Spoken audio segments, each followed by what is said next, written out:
Thanks. How many? I know we got a lot of visitors here tonight, so if you just raise your hand, tell us where you're from and your name. I would. We'll start over here, sir. I'm Curt, Half County. Okay. April Goss, married to you.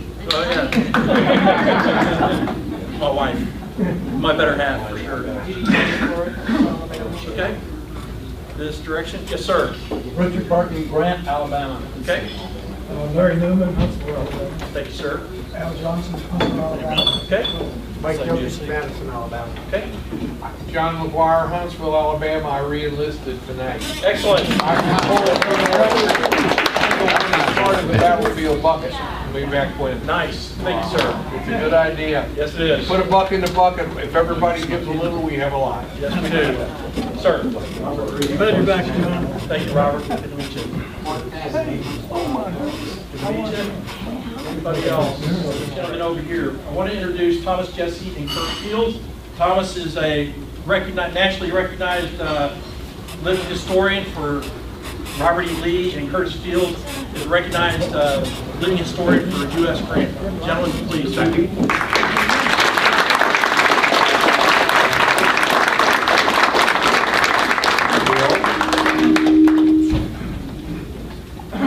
Mr. Morris warned us about this. Stay away from each other. I guess we're going to have to walk out here where you can see everybody. And he's good, excellent.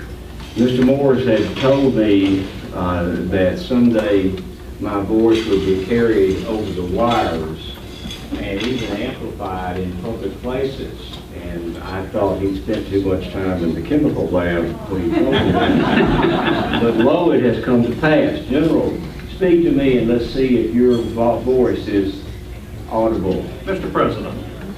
Sounds good. Sounds good. Were written with Confederate ink on federal paper.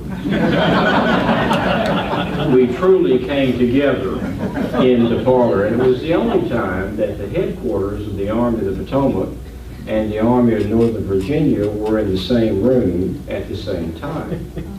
It was also the only time that General Lee wore the rank of general, and I was impressed that he did so. I looked like a pigsty. Well, we had the surrender signed, and I should also like to point out to you that we didn't countersign documents. General Lee agreed to the terms that I preferred to him and wrote an acceptance.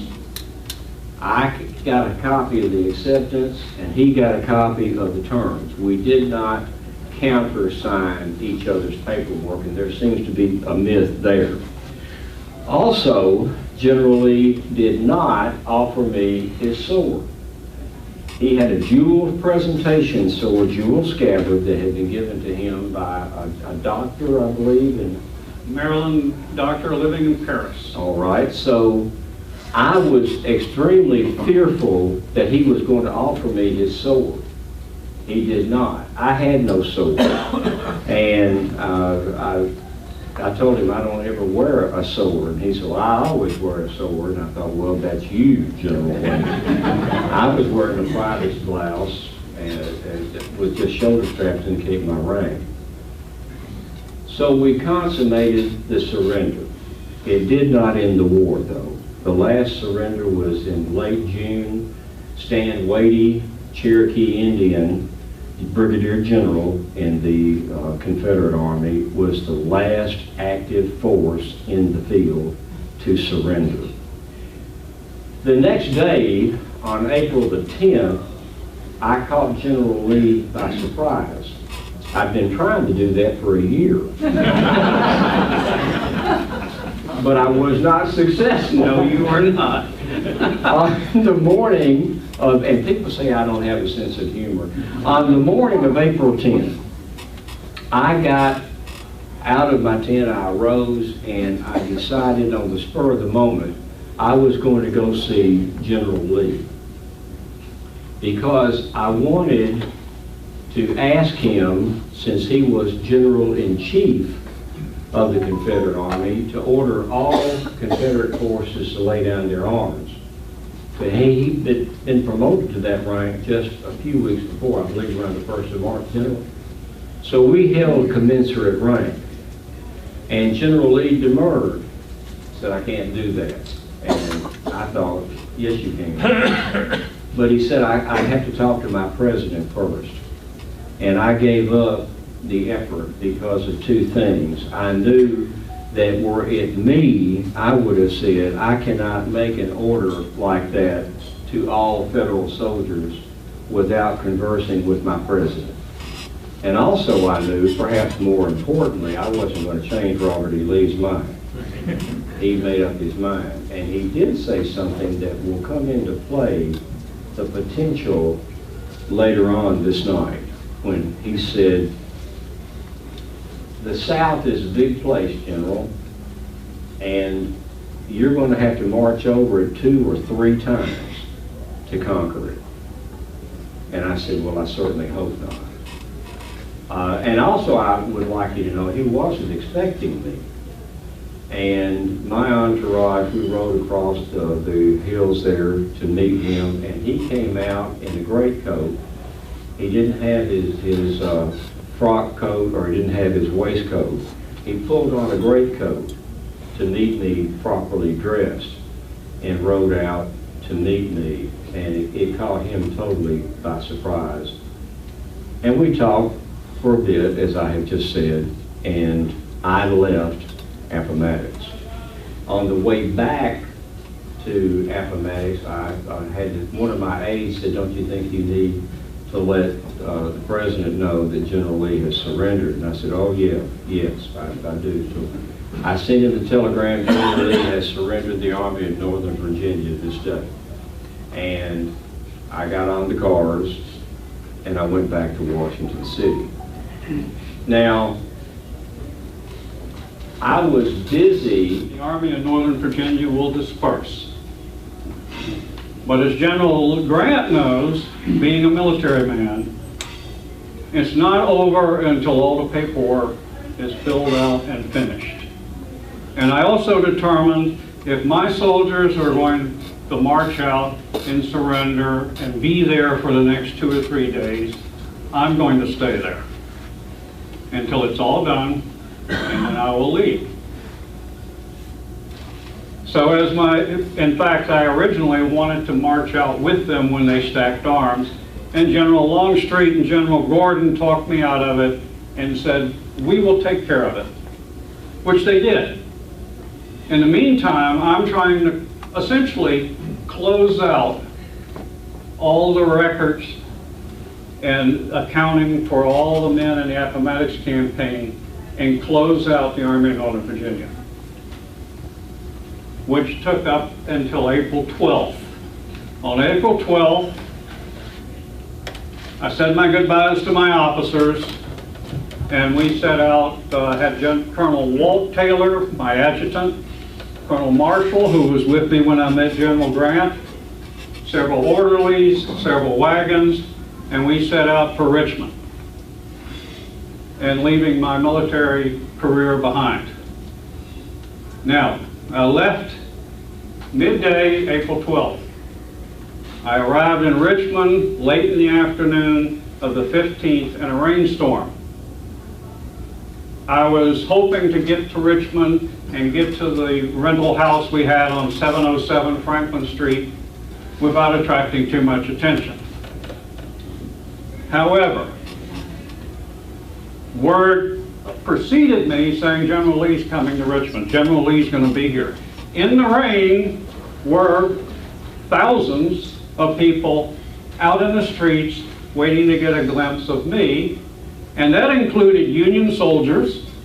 It included paroled Confederate soldiers that had come to Richmond for rations before they left to go home, many citizens, politicians, and they all were out there in the driving rain while I proceeded through the town to get to the rental home to be with my family. And so when I dismounted and I thought everybody's going to cheer, they all just took their hats off. and I went inside the house, I closed the door on that part of my life, or so I thought.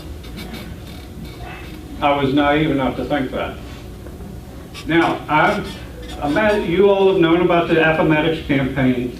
You knew what it cost. You knew how long it was. You know that I went over 36 to 48 hours with no sleep trying to save my army. And now here I am in Richmond with my family. And all I want is rest and quiet. Imagine being commander of an army and all the things that are going on, all the noise, all the people you have to deal with.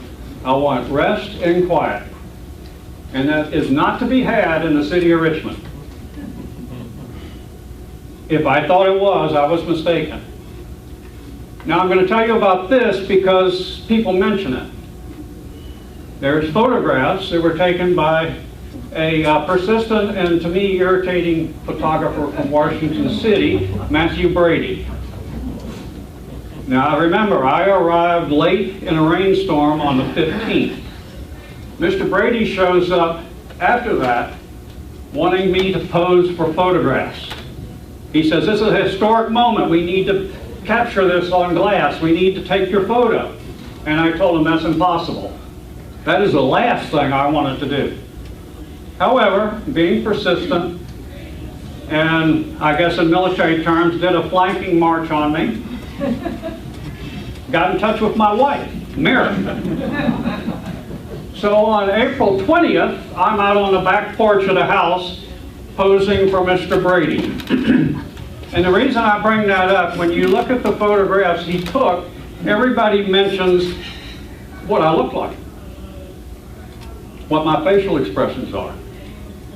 Well, I'm exhausted, number one.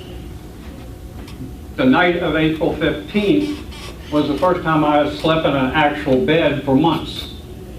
Most of the time I'd slept on the ground. Before I met General Grant, I was laying on the ground in a forest with my saddle as a pillow and a horse blanket over me. So I haven't gotten a lot of rest in that little short amount of time. So when you see those photos, think about that. When you look at my facial expressions, you think about actually, well, let's be frank, what condition I was in. I was also unhappy that Mr. Brady wanted me to wear a uniform. As far as I'm concerned, my military life was over. But since that's all, essentially all the good clothes I had, and since he insisted, and since the person that got me out on the porch, my wife, insisted, I wore my uniform. Now, all the time I'm in Richmond, there are people coming to this house day and night, President Johnson, in the letter that I wrote. Oh, by the way, excuse me, I almost forgot. While I'm doing this, a grand jury that General Grant mentioned had handed down an indictment of treason for myself, General Longstreet, and General Early. So I'm indicted for treason. And I wanted to clarify with General Grant, what about my parole? My parole says General Grant gave his word that I can go home, and as long as I obey the laws, I will not be bothered. I will not be molested. And so that's the letter. On June the 13th, I got quite a shock in my office in Washington City at the War Department. I got this letter from General Lee. Lieutenant General U.S. Grant, Commanding Armies of the United States. General, upon reading the President's proclamation of the 29th ultimo, the amnesty proclamation, last month, I came to Richmond to ascertain what was proper or required of me to do. When I learned that, with others, I was to be indicted for treason by the grand jury at Norfolk, I began to see red at that point.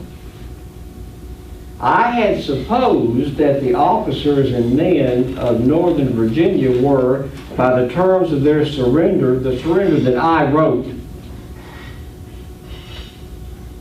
protected by the United States government from molestation so long as they conform to its conditions.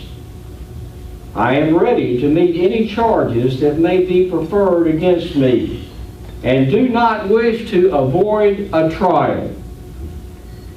But if I am correct as to the protection granted by my parole and am not to be prosecuted, I desire to comply with the provisions of the President's proclamation and therefore enclose the required application which I request in that event may be acted on. I am, with great respect, your obedient servant, R.E. Lee. Well, as my troops would tell you, they would describe, I was fit to be tied. I was outraged. I had to calm myself for a while before I dared speak. I have never uttered a swear word or a curse word in my life, nor will I. But when I read this, I believe I could have been forgiven for having sworn. I gave General Lee a surrender term that said, if you go home, you will not be disturbed in your person or your property, as long as you obey the laws. And here, General Lee is sending me a letter that he's been indicted. I must needs say, though, that General Lee came calling me on May the 1st of 1869. I'd been inaugurated on March the 4th. So I've been in office less than 2 months. And General Lee came calling. And I was thrilled because I knew whatever he might have wanted with me, I knew why he was there. Because he was demonstrating to the South, it's all right. I have come to shake the hand of U.S. Grant, President U.S. Grant. And I knew, as did General Lee, as goes Robert E. Lee, so goes the South. And he made a magnificent gesture to come to me on that day. Sadly enough, in October of 1870, October the 12th, I believe it was, when I sat down to breakfast, I was told General Lee had died. And it greatly saddened me because it closed the life of a great man, a worthy opponent. And that's where we must needs end our evening. Thank you.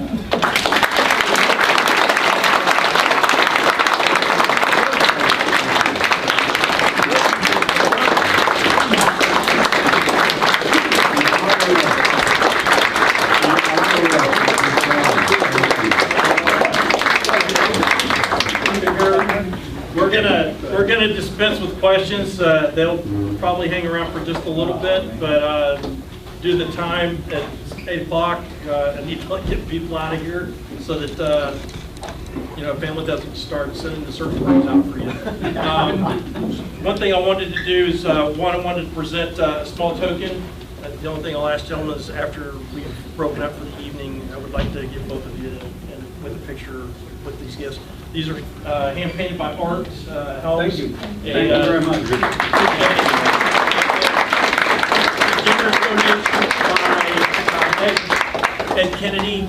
I have for you, General Grant, a 1922 silver $50 with your visage on it. For you, General Lee, I have a silver $50 1945, and it's got you and General Jackson's Stone Mountain. Well, thank you very much. Last thing I'd say is, the time you guys come, I hated stopping because I could listen for another 2 hours, but I had the patience. We have a lot more to tell you. Very good. But thank you guys, and thanks everybody for coming out this evening. Thank you. Take a draw. Take a draw.